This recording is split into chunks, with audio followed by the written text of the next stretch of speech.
You're listening to the Nutrition Experts Podcast, featuring guests who take the scientific talk about food and break it down for practical use. You've heard the phrase, "You are what you eat." Come find out what that really means. Experience conversations with experts in the field of nutrition and understand the power of food for our health, well-being, and beyond. Now, here's your host, registered dietitian and nutritionist, Mathea Ford.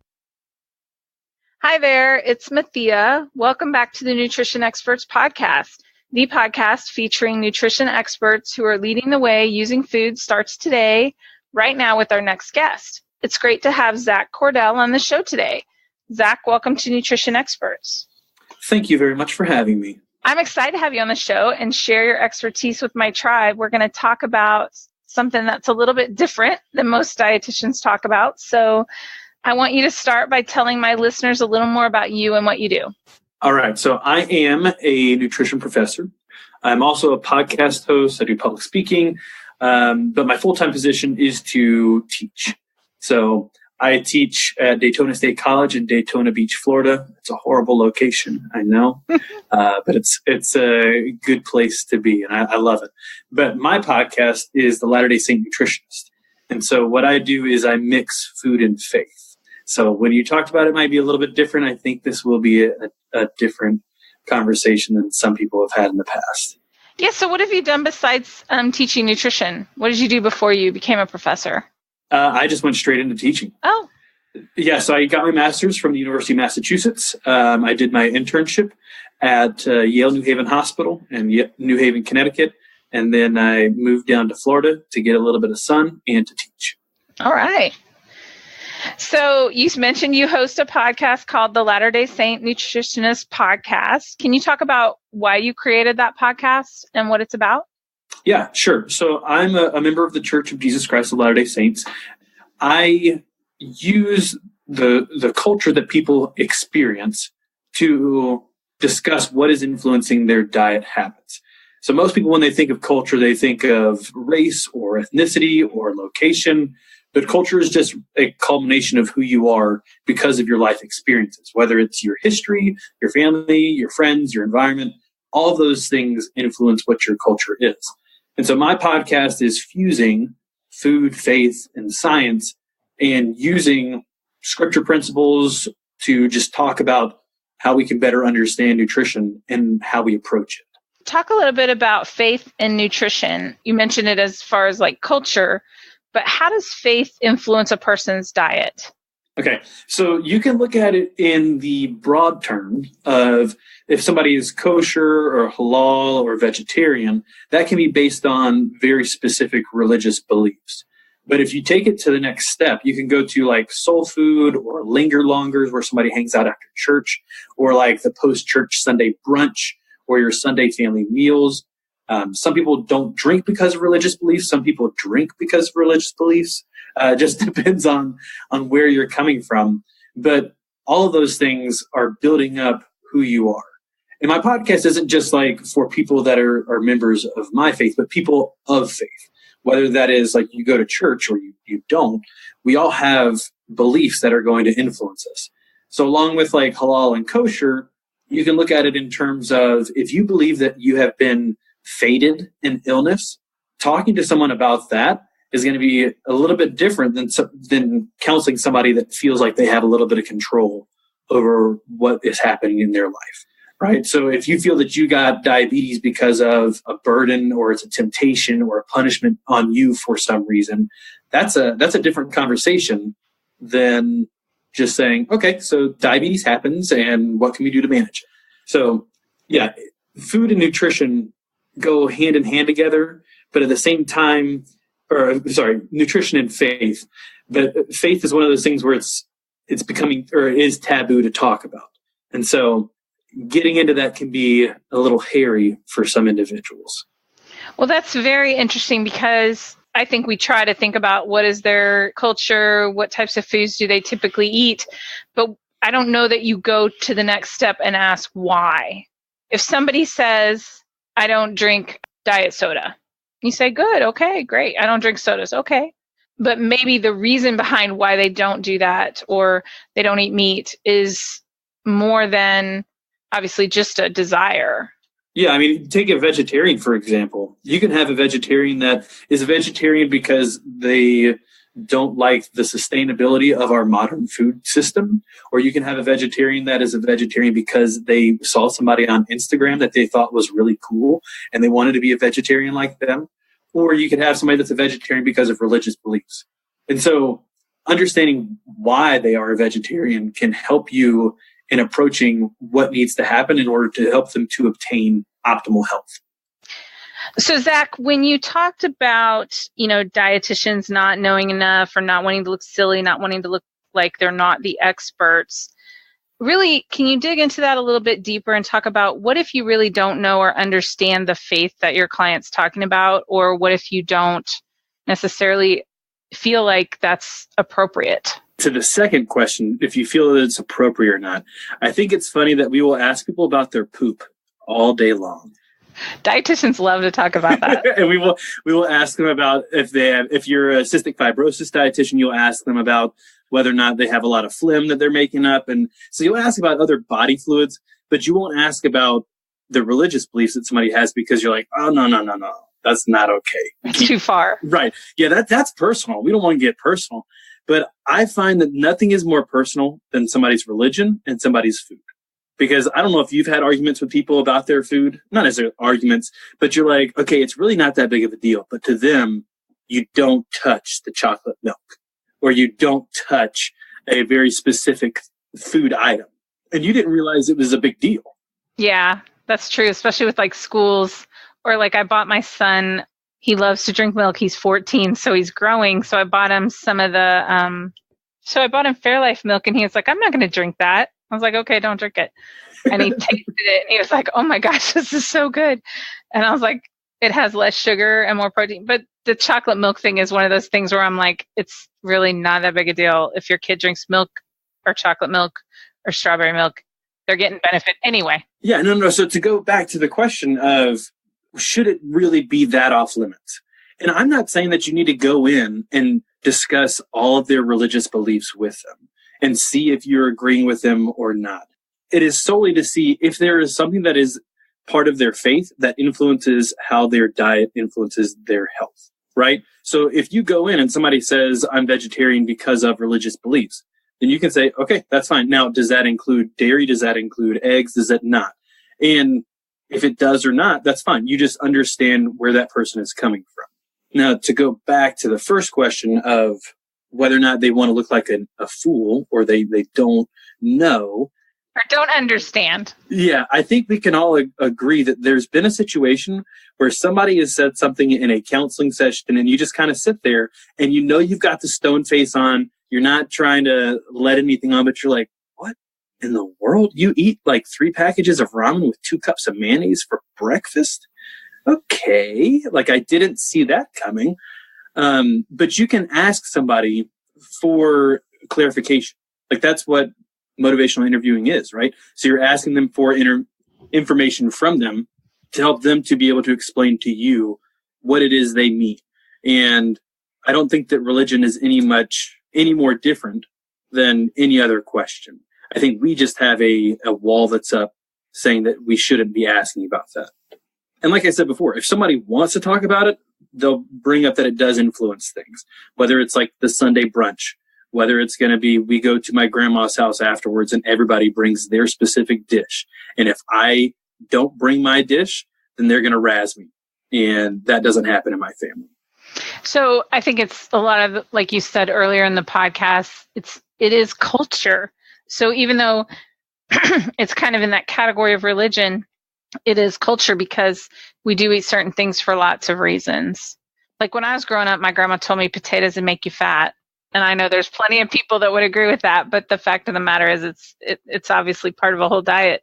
But I had that kind of voice playing in my head for a long time until I recognized that it influenced my food. So asking that question can help your patients even more because they may realize how it plays out in their life or how they're using it is not necessarily congruent with where they want to go. If they want to change, it may need to be from a place of being in compliance with their religion or whatever. So you can be a vegetarian, but you can be all kinds of vegetarian. You can be an Oreos vegetarian, or you can be one of those plant-based, lots of beans, lots of good vegetables. And right. And you can look at faith. It's not just going to a church. You can have people that have a faith where they believe in Mother Nature, and all of the earth supplies for you is part of their greater good. So it's not just like they read a certain book and have a certain deity. It's more so they have a culture and a belief system that influences how they behave. Yeah, it's their belief system. So that's a good thing to think about as a dietitian. Like, you're really just trying to help them to get to where they need to go within their beliefs that they have that make it okay for them to do that. Yeah, exactly. I mean, how is asking about if they have a religious belief different than asking about if they like watch certain documentaries and avoid GMOs because of different things, you know? Yeah. So like food is kind of becoming a religion in some aspects. How is the best way, or when is the best time to kind of approach the religious option in the therapy session? How does the flow kind of go where you, and do you do it? You mentioned in a hospital, you know, it may tell you what their faith is based on the medical record, but obviously if you're seeing them in an outpatient basis, you may not have that information. So how is it typically approached? Well, so there's a couple of things that you could do. So if you're doing outpatient, you're either associated with the hospital, you're doing your own private practice, or you do private practice outside of the hospital. But either way, you're going to have records, and you're going to have an intake form.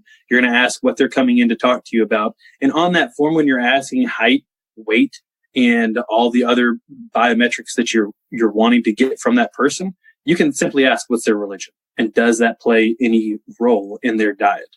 And if they say no religion, no, it doesn't play a role, then you don't necessarily need to bring it up. If they do say, yes, this is my religion, and yes, it does play a role, then it's simple as saying, how does this influence you? Is it more so family? Is it upbringing? Is it restrictions? And from there, it doesn't have to be this looming, oh no, I need to ask them about their religion. You know, it's just more so, does this influence your health? So what do you say if they say that's just not important? That's like, if they put down a religion and they say, you know, either it influences or it doesn't, and you ask the question, they go, why? Why does that matter? You could just tell them that culture is built up of all the experiences that we've had in our lives. And sometimes faith can play a role in the culture that we develop. That's why I ask all of my patients that. I'm not singling you out.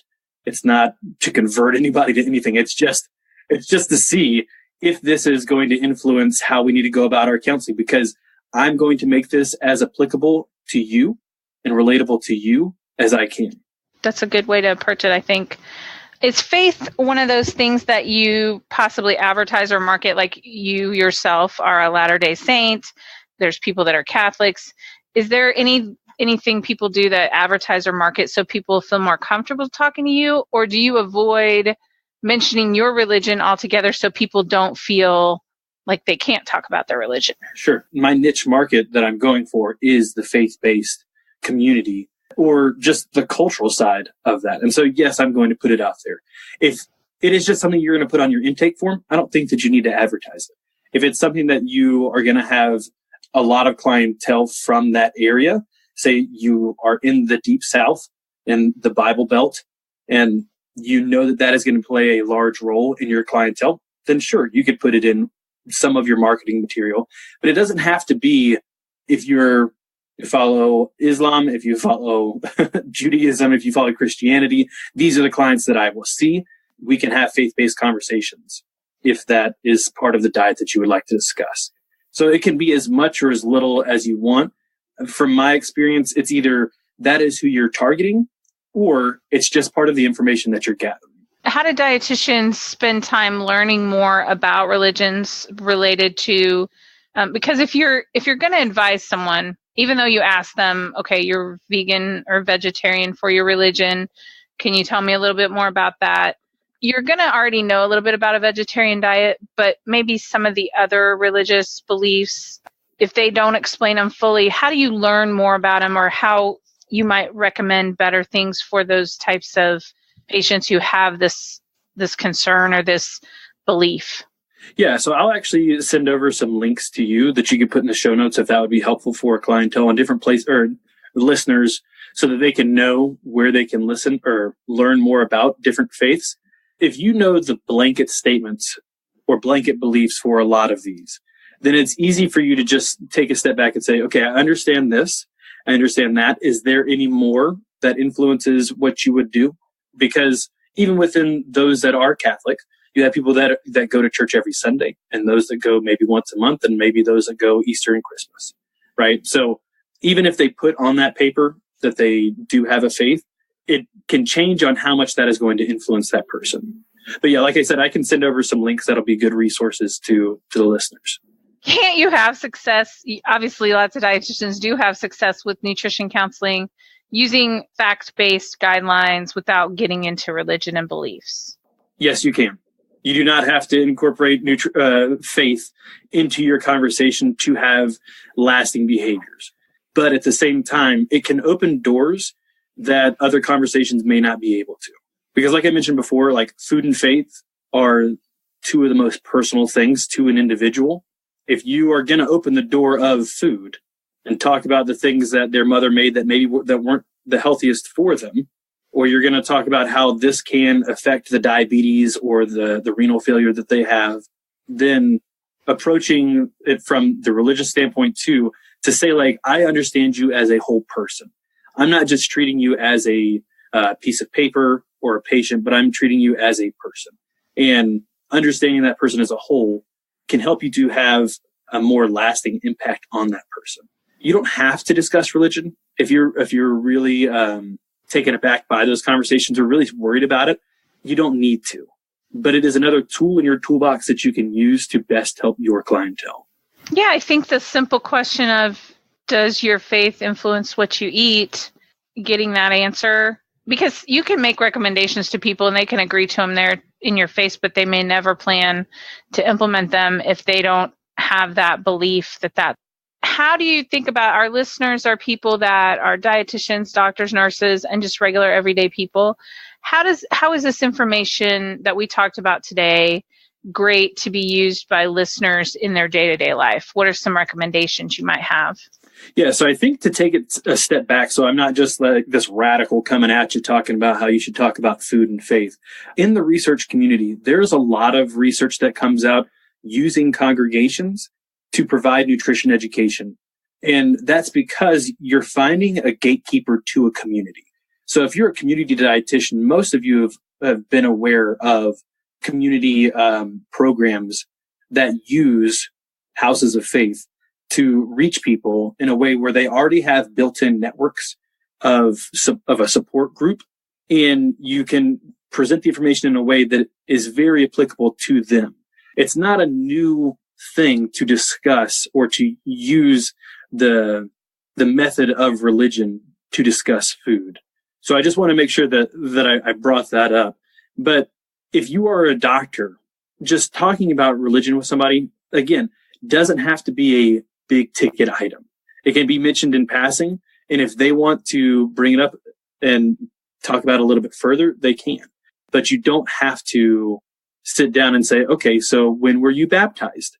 Okay, how long has it been since you've been converted? Are there any other, like, you don't have to get into all of those deeper questions of theology saying, okay, well, are you a Trinity person or are you a Godhead? Like, it doesn't, like, those things aren't what's important.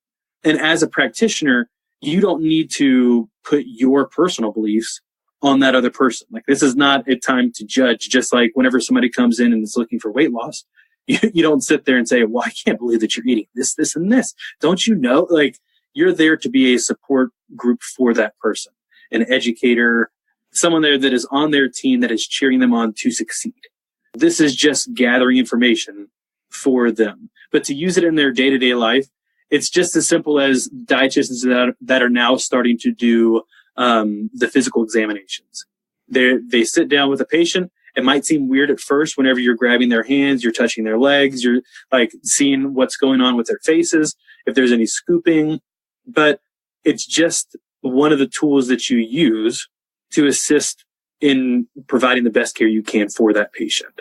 That was what was in my mind a couple minutes ago. I was trying to think of, but the thought about using the congregations, I was thinking if you really get to where you do understand a religion, or you do connect with that religion, or even just a person or a couple people that come to you, that's an excellent opportunity to do a class with maybe that church. You know, a couple people, you get connected with their pastor or whatever the religious head of church is, and connect with them and say, hey, I'd like to possibly do a weight loss class or whatever the particular thing that seems to be popular with. And a great way to do some outreach, you know, you could even possibly charge a little bit for that class, but you understanding that and knowing kind of some of their beliefs.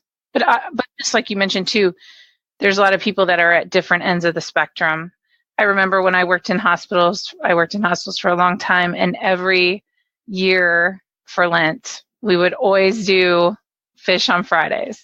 And that was for everybody, regardless whether you were Catholic or not. But at that time, there was a large proportion of the hospitals that I worked in that were Catholic. So it was important to have that fish option on Friday so that they would be able to find something that they wanted to eat. That's a way that I did it, even though I didn't even really think about it. I did take into account that religious preference. That's the other part of it. You may not have realized it, and other employees that weren't Catholic might not have even thought anything of it. But for the people that were Catholic, that meant a lot to them, because it meant that they were understood and they were appreciated, and their beliefs were validated in other people, where they say, I understand that this is important to you, so it's important to me. Like, I might not hold the same beliefs, but I understand that this plays a vital role in who you are as a person. So I want to ask you the question that I always ask my peeps on the end of my podcast. I want you to tell me, what's your favorite food? Lately for me, I think it's been like chia seed Greek yogurt. I really like tapioca pudding because of the texture of it. And the chia seeds add more protein, more fiber to it. I mean, like, there's less saturated fat in those things, less sugar, but it's still got the same texture of it. So maybe like a chia seed Greek yogurt.